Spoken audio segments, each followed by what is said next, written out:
ഈ അപകടമുണ്ടായ ഇടയായ സാധ്യതകളെക്കുറിച്ചും അന്വേഷിക്കുന്നതിന് സാങ്കേതികവും നിയമപരവുമായ നടപടികൾ സ്വീകരിക്കുന്നതിന് തീരുമാനിച്ചിട്ടുണ്ട്. അതോടൊപ്പം ഇതിന് തൊട്ടു മുകളിലായി ഒരു ലാൻഡ് സ്ലൈഡ് ഉണ്ടായി എന്നുള്ള റിപ്പോർട്ടുകൾ പ്രാഥമികമായി വരുന്നുണ്ട്. അതുകൂടി പരിശോധിച്ച് കാര്യങ്ങൾ തീരുമാനിക്കും. കേന്ദ്ര സർക്കാർ ഈ തുരങ്ക നിർമ്മാണത്തിനായി പാരിസ്ഥിതിക അനുമതി കൊടുത്ത കർശനമായ നിർദ്ദേശങ്ങൾ ഇതിൻ്റെ നിർമ്മാണ കരാർ ഏറ്റെടുത്തിരിക്കുന്നവർ പാലിച്ചിട്ടുണ്ടോ എന്ന് പരിശോധിക്കും. അപ്പോൾ അപകട സാധ്യതകൾ എന്തെല്ലാം ഉണ്ട് എന്ന് പരിശോധിച്ചതിന് ശേഷമാണ് പണി തുടരാൻ പോകുന്നത്. അതുവരെ ആ പണി ഇപ്പം നടക്കുന്ന നിർമ്മാണ പ്രവർത്തികൾ അതിന് ശേഷമായിരിക്കും ആരംഭിക്കുന്നത്. അപ്പം അതിൻ്റെ വിശദമായ പഠനം, അപകടമുണ്ടായ കാര്യവും അതേ അവസരത്തിൽ കേന്ദ്ര സർക്കാരിൻ്റെ പാരിസ്ഥിതിക അനുമതി കൊടുത്ത കർശനമായ നിർദ്ദേശങ്ങൾ പാലിക്കപ്പെട്ടിട്ടുണ്ടോ എന്നുള്ള കാര്യവും, ഇത് രണ്ടാണ്. അന്വേഷണമാണ്. രണ്ട് തരത്തിലുള്ള അന്വേഷണം ഇതുമായി ബന്ധപ്പെട്ട് നടത്തും. അതുപോലെ പബ്ലിക് സർവീസ് കമ്മീഷനുമായി ബന്ധപ്പെട്ട് ഗുരുതരമായ ആരോപണങ്ങളാണ്, ഞെട്ടിക്കുന്ന ആരോപണങ്ങളാണ് പുറത്തു വരുന്നത്. പരീക്ഷ സംബന്ധിച്ച ക്രമക്കേടുകളെക്കുറിച്ച് അതിൻ്റെ പരാതിയും മറ്റു കാര്യങ്ങളും ലഭ്യമായതനുസരിച്ച് ക്രൈംബ്രാഞ്ച് ഈ ക്രമക്കേടുകളെക്കുറിച്ച് അന്വേഷിക്കാൻ തീരുമാനമെടുത്തിട്ടുണ്ട്. വിഴിഞ്ഞം പോർട്ടുമായി ബന്ധപ്പെട്ട് വിഴിഞ്ഞം ആ പോർട്ടിൻ്റെ ഭാഗത്ത് നിന്നുകൊണ്ട് അവരുടെ കമ്പനിയുടെ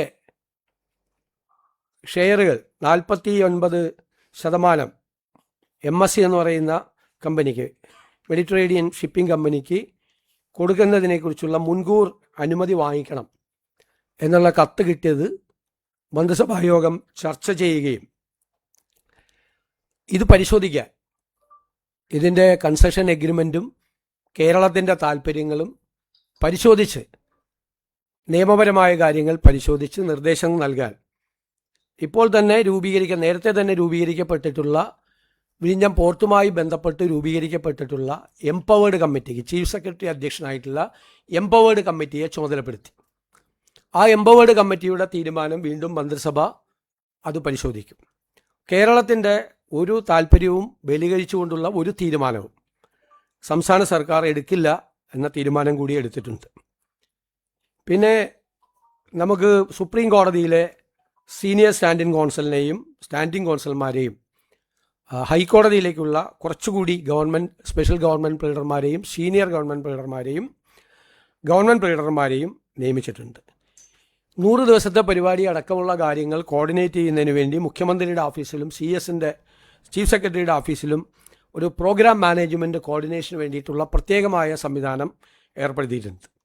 100 ദിവസത്തേക്കുള്ള പദ്ധതി, അതുമായി ബന്ധപ്പെട്ട് മുഖ്യമന്ത്രി തന്നെ 19 മന്ത്രിമാരും അവരുടെ വകുപ്പുകളുമായിട്ടുള്ള മീറ്റിങ്ങുകൾ ഇന്നലെ കഴിഞ്ഞു.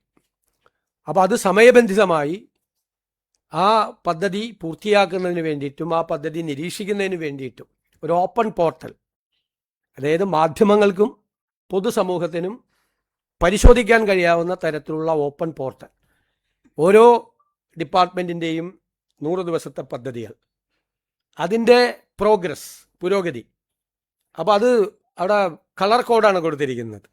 പൂർണ്ണമായി 80% മീതെ പൂർത്തിയാക്കിയാൽ ഗ്രീൻ കളറാണ്, 50-നും 70-നും ഇടയ്ക്ക് പൂർത്തിയാക്കിയാൽ ആംബറാണ്, ഓറഞ്ച് കളറാണ്. തുടങ്ങിയിട്ടില്ല പരിപാടി, കാര്യമായിട്ടൊന്നും പോകുന്നില്ലെങ്കിൽ റെഡ് കളറാണ് കൊടുത്തിരിക്കുന്നത്. അപ്പോൾ ഒരു പൊതുസമൂഹത്തിൻ്റെയും മാധ്യമങ്ങളുടെയും നിരീക്ഷണത്തിന് വിധേയമായിക്കൊണ്ടാണ് 100 ഡേയ്സ് പ്രോജക്റ്റ് നടപ്പാക്കുന്നത്. ആ പ്രോജക്റ്റുകൾ വിശദമായി വിലയിരുത്തി ഓരോ പ്രോജക്റ്റുകളും അത് നടപ്പാക്കുന്നതിന് വേണ്ടി വിവിധ ഡിപ്പാർട്ട്മെൻറ്റുകളിലെ വിവിധ ഉദ്യോഗസ്ഥരെ ചുമതലപ്പെടുത്തി. അതൊരു പരീക്ഷണം പോലെയാണ്.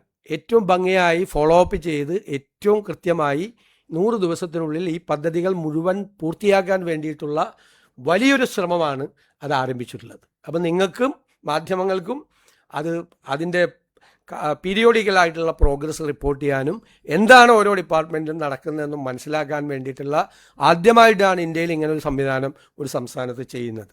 നിങ്ങളുടെ കൂടി ഒരു ഒബ്സർവേഷൻ, അഡ്മിനിസ്ട്രേറ്റീവ് ഒബ്സർവേഷൻ വേണ്ട സ്ഥലത്ത് നിങ്ങളുടെ കൂടി ഒരു നിരീക്ഷണം വെച്ചുകൊണ്ടുള്ളതായിരിക്കും ഈ 100 days പ്രോജക്റ്റ്. ഇതാണ് പ്രധാനപ്പെട്ട തീരുമാനങ്ങളെല്ലാം.